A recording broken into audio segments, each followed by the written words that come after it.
Le bilan mitigé maintenant des téléconsultations désormais remboursées par la sécurité sociale, 60 000 depuis un an, c'est quasiment 10 fois moins qu'espéré et pourtant, elles sont censées faciliter l'accès aux soins et lutter contre les déserts médicaux.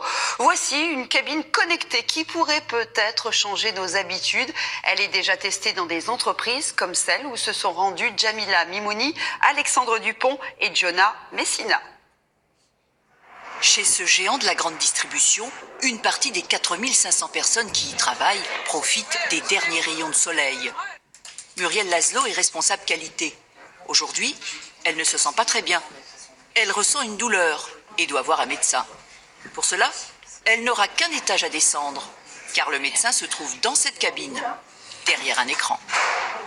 Bonjour madame. Bonjour docteur. Je me sens un petit peu fatiguée, mal à la tête et j'ai l'oreille gauche qui me chatouille un peu. Une petite cabine de 2,20 mètres avec des capteurs un peu partout. Le docteur va la guider car c'est la patiente qui devra tout faire elle-même. Prendre sa tension ou utiliser ce stéthoscope pour vérifier son état pulmonaire.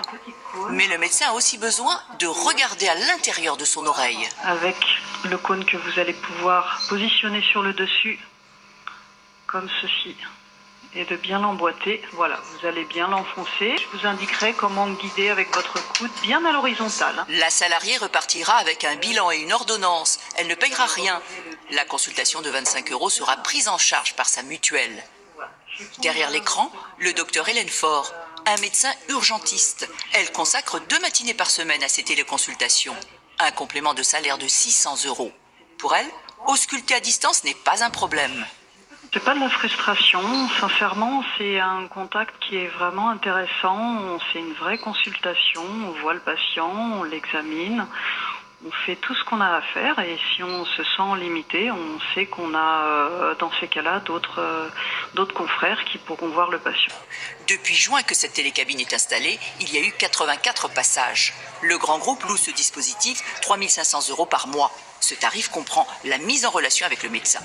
Pour l'entreprise, c'est bon pour la productivité. Le fait est que les collaborateurs restent sur site et ne s'absentent pas pour prendre un rendez-vous à l'extérieur et en tirent du coup le bénéfice d'être à proximité de leur lieu de travail.